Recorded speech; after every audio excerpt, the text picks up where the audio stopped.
जिले में जब डीएम साहब की तैनाती हुई थी तो इनके पास कई शिकायत पत्र आए थे। हर विभाग के, एक विभाग का नहीं आया था, बिजली विभाग का भी आया था, खाद्य विभाग का भी आया था, और जो सरकारी जो गल्ले की दुकान होती है वहां की भी शिकायतें ग्रामीण लोगों की कई आ रही थी कि हर महीने ना तो ये कोटेदार राशन समय पे देता है, और देता भी है कभी दूसरे तीसरे महीने तो सबके लिए 2 या 3 किलो राशन कम देता है।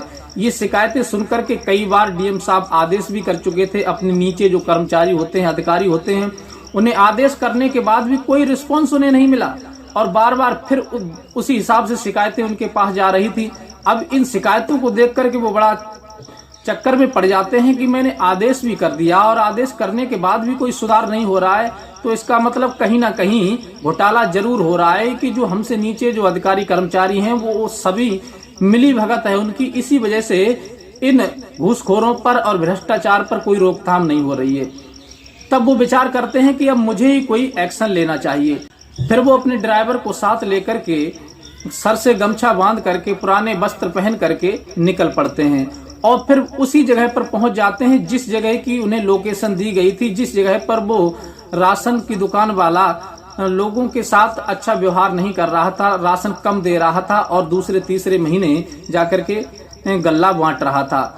तब वो वहीं जाकर के बैठ जाते हैं और सब स्थिति वहां की देखते हैं कि ये किस प्रकार से लोगों के साथ व्यवहार कर रहा है, किस प्रकार से राशन तोल करके दे रहा है और कितने दिनों बाद दे रहा है।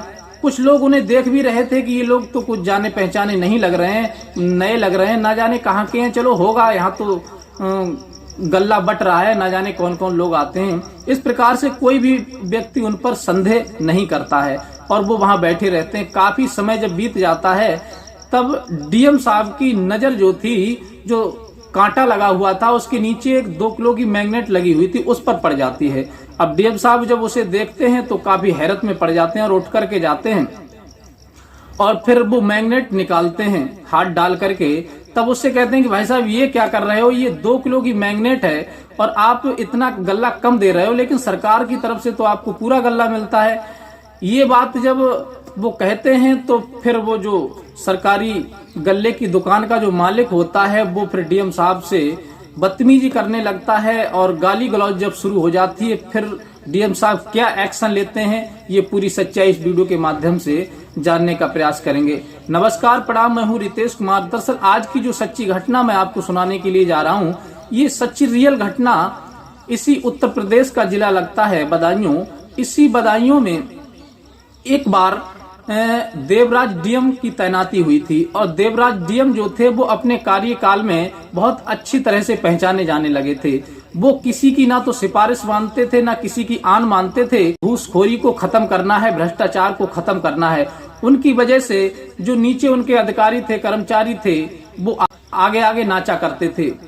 उनके नाम सुनते ही लोगों के रोंगटे खड़े हो जाते थे और जनता का विश्वास इतनी अच्छे से उन्होंने जीत लिया था कि जनता उन्हें एक तरह से मसीहा मानने लगी थी। उनके पास कई शिकायतें भी जाती थी कि यहाँ पर भी घूसखोरी हो रही है, थाने में भी घूसखोरी हो रही है, बिजली विभाग में घूसखोरी हो रही है। बस यही विचार करके डीएम साहब सोचने लगते हैं कि अगर मैं टीम लेकर के जाऊंगा तो मैं किसी को सुधार नहीं पाऊंगा और रंगे हाथों जब पकड़ूंगा तो उन पर कड़ी से कड़ी कार्रवाई मैं कर सकता हूं। तभी वो किसी को कोई बात नहीं बताते। अपने जो पुराने वस्त्र हैं तुम्हारे, जो तुम घर पहना करते हो, वो वस्त्र ला करके मुझे दे दो, मुझे जरूरी काम है। तब वो ड्राइवर अपने पुराने कपड़े ला करके डीएम साहब को दे देता है और जब कपड़े ला करके देता है तो डीएम साहब ड्राइवर से कहते हैं कि देखो तुम्हें मेरा साथ देना होगा और अपना मुंह बंद रखना है, किसी को कानो कान भनक ना लगे कि हम ये वस्त्र पहन करके कहाँ जा रहे हैं, क्या कर रहे हैं। ड्राइवर उनकी बात मानता है क्योंकि उसे मानना उसकी मजबूरी है, क्योंकि वो उनके नीचे काम कर रहा है, उनका ड्राइवर है और वो डिस्ट्रिक्ट मजिस्ट्रेट हैं। अब ड्राइवर उनका साथ देता है और डीएम साहब भी वो पुराने कपड़े पहनते हैं और वो ड्राइवर भी पुराने कपड़े पहनता है। सर से दोनों लोग गमछा बांध लेते हैं, मुंह से मास्क लगा लेते हैं जल्दी से कोई पहचान ना पाए, और वो वहीं बदायूं से बस पकड़ते हैं और बस पकड़ करके सीधी निकल पड़ते हैं। एक चौराहे पर आकर के उतर जाते हैं। उन्हें जिस जगह की लोकेशन मिली थी कि एक सरकारी गल्ले की जो दुकान है वहां पर वो व्यक्ति दूसरे तीसरे महीने गल्ला बांटता है, हर महीने गल्ला नहीं बांटता, और वो भी बांटता है तो उसमें से 2-3 किलो गल्ला कम देता है। तो सबसे पहले निशाना उन्होंने उस सरकारी गल्ले की दुकान वाले को बनाया डीएम साहब ने। अब वो चौराहे पर आकर के उतर जाते हैं, फिर वहीं चौराहे पर जो व्यक्ति होते हैं उनसे पूछते हैं डीएम साहब कि भाई साहब मुझे इस गांव में जाना है, इस गांव के लिए कोई सवारी मिलेगी या नहीं मिलेगी, कितनी दूर है। तब वहां जो लोग होते हैं वो तो पहचान ही नहीं पाते, वो तो नॉर्मल व्यक्ति समझे, कहते हैं कि भाई साहब यहाँ से 5 किलोमीटर दूरी है इस गांव की, आप चाहो तो पैदल निकल जाओ और नहीं तो कोई सवारी अगर जाए तो उससे निकल जाना। उस समय सवारी की व्यवस्था उस रास्ते पर ज्यादा नहीं थी। तब वो सोचते हैं कि चलो पैदल ही निकलते हैं, लेकिन एक अधिकारी के लिए, डिस्ट्रिक्ट मजिस्ट्रेट के लिए 5 किलोमीटर रास्ता चलना बड़ा ही मुश्किल का काम होता है, क्योंकि ऐसे व्यक्ति कम चल पाते हैं। तब वो अपने ड्राइवर को लेकर के बस पैदल पैदल चल देते हैं, हाथ में एक थैला होता है उनके। ये बात कोई भी नहीं समझ पाया था कि ये डिस्ट्रिक्ट मजिस्ट्रेट और उनका ड्राइवर है। तब रास्ते में एक किसान बैलगाड़ी लेकर के जा रहा था, जो बैलों से चलाई जाती है। बस वो सोचते हैं कि भाई ऐसे कब तक चलोगे, इन किसान से कुछ वार्तालाप करते हैं, कुछ इनके गांव की जानकारी भी मिल जाएगी। तभी वो उस किसान से कहते हैं कि भाई साहब थोड़ी देर हमको लिफ्ट दे देंगे, हम अगले गांव तक जाना है और वहां से राशन लेकर के आएंगे। तब वो कहते हैं ठीक है बैठ जाओ। अब वो उसी बैलगाड़ी पर डीएम साहब बैठ जाते हैं, उनका ड्राइवर भी बैठ जाता है। अब दोनों लोग उस किसान से वार्तालाप करते हुए चलते हैं और कहते हैं कि भैया आपके गांव में कोठा बंटता है जहां गल्ला मिलता है, सरकारी दुकान किसी के पास है। तब वो कहते हैं अरे भाई साहब क्या बताएं, हमारे यहाँ का जो राशन बांटता है वो तो बहुत ही ज्यादा भ्रष्ट है, छरछमाई देता है। वो इतना भ्रष्ट है कि वो तीसरे चौथे महीने गल्ला देता है और वो भी कम देता है और नहीं भी देता है किसी किसी को। जो पहले टाइम से पहुंच जाता है वो उसी को मिल पाता है, जो नहीं पहुंचता उसे तो मिलता ही नहीं है। मुझे तो 4 महीने हो गए आज तक नहीं मिला। बोले अच्छा तो तुमने शिकायत नहीं की किसी से? वो व्यक्ति कहता अरे साहब कहाँ शिकायत करें, दुनिया में हमने शिकायत करके देख ली, कोई सुनता नहीं। सभी लोग उसके पास आते हैं, वो पैसे दे देता है और बस फिर से वही काम शुरू हो जाता है। डीएम साहब पूर्ण रूप से समझ रहे थे कि चलो ये भी जानकारी एक नई मिली। अब डीएम साहब जिस जगह जाना होता है कुछ देर के बाद उस बैलगाड़ी से उतर के पैदल ही निकल पड़ते हैं और उसी जगह पहुंच जाते हैं जहां पर उन्हें लोकेशन दी गई थी, जिस जगह जाना था। उस गांव में बहुत ज्यादा भीड़ लगी हुई थी। अब डीएम साहब उसी जगह पहुंच जाते हैं जिस जगह उन्हें लोकेशन मिली थी और जिस जगह उन्हें जाना था चेक इन करने के लिए। तो देखा कि बहुत सारे लोग एकत्र हैं, अपने अपने हाथ में बोरी लेकर के आए हैं, थैला लेकर के आया है कोई राशन लेने के लिए, और वहीं जाकर के बैठ जाते हैं। सभी लोग आपस में वार्तालाप कर रहे हैं कि ये जो दुकानदार है ये राशन बांट रहा है, ये बहुत ज्यादा भ्रष्ट है और ये किसी से भी सही तरीके से बर्ताव नहीं करता, दूसरे तीसरे महीने बांटता है और वो भी मनमानी बांटता है, कम देता है। तब ये बात वो डीएम साहब सुनते हैं तो वो उठ करके जाते हैं उसके पास में, जो दुकान का मालिक होता है, उससे कहते हैं कि भाई साहब पिछले महीने आपने राशन क्यों नहीं बांटा था? हम आए थे यहाँ बैठे बैठे चले गए और आपने राशन ही नहीं दिया। तब वो कहता है कि चुपचाप वहां जाकर के बैठो, राशन तुम्हारे घर का नहीं है, जो तुम चाहोगे तब मिल जाएगा, जब सरकार से आएगा तभी तो हम देंगे। वो कहने लगे कि सरकार तो हर महीना राशन भेजती है, लेकिन पिछले महीने भी भेजा था और आपने नहीं बांटा। वो दुकान मालिक कहने लगा कि तुम ज्यादा फारसी मत पढ़ो, वहां जाकर के बैठ हो जाओ, टाइम आएगा तभी तुमको राशन मिलेगा, अगर बच जाएगा तब, अगर नहीं बचेगा तो इस महीने भी तुमको नहीं मिलेगा। ये बात सुनकर के डीएम साहब को बड़ा गुस्सा आ जाता है।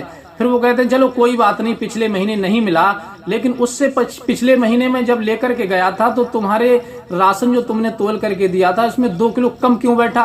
वो कहता है कि 2 किलो कम बैठा, हम क्या मतलब फ्री के हैं या तुम्हारे बाप के नौकर हैं जो तुम्हारे लिए हम ला करके देंगे, उसमें हमारा कुछ नहीं है, हम कुछ नहीं लेंगे।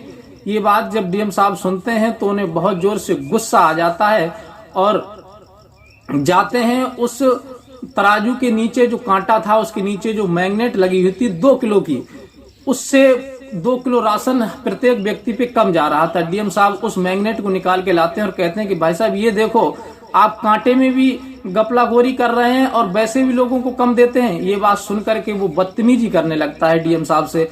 अब डीएम साहब के लिए बहुत ज्यादा गुस्सा आ जाता है और उसका हाथ पकड़ के उसके 2 तमाचे गाल में जड़ देते हैं। तभी वो डीएम साहब के ऊपर को भागता है, तभी उनके ड्राइवर आगे आ जाते हैं और कहते हैं कि मर जाएगा, ये डीएम साहब हैं डिस्ट्रिक्ट मजिस्ट्रेट जो तेरी हकीकत जानने के लिए आए थे, और जो इतनी बात उसके मुंह से सुनते हैं कि डीएम साहब हैं, फिर तो वहां लोगों में अफरा तफरी मच जाती है और तुरंत उनका जो ड्राइवर होता है वो अपनी टीम को फोन करता है। इधर से पुलिस की गाड़ी और विभाग की गाड़ियां सभी पहुंच जाती हैं, हूटर बजने लगते हैं।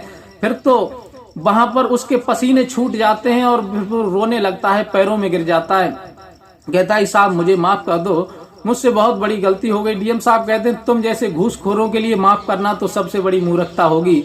कई तुम्हारी शिकायतें भी मिल चुकी हैं और फिर जब मैं स्वयं आया तुमसे वार्तालाप की तो तुम्हारा बर्ताव भेदभाव जो है वो बहुत ही अच्छा पाया गया, इसलिए तुम्हें अब केवल जेल की सलाखियों के पीछे ही तुम्हें माफ किया जाएगा, यहाँ बाहर माफ नहीं किया जाएगा। उसी समय डीएम साहब ने तुरंत उस दुकान को सीज करवाया और सीज करवाने के बाद पुलिस के हवाले उसे कर दिया। उसके हथकड़ी पढ़ करके उसके खिलाफ मुकदमा लिखा गया और मुकदमा लिखने के बाद उसे जेल भेजा गया।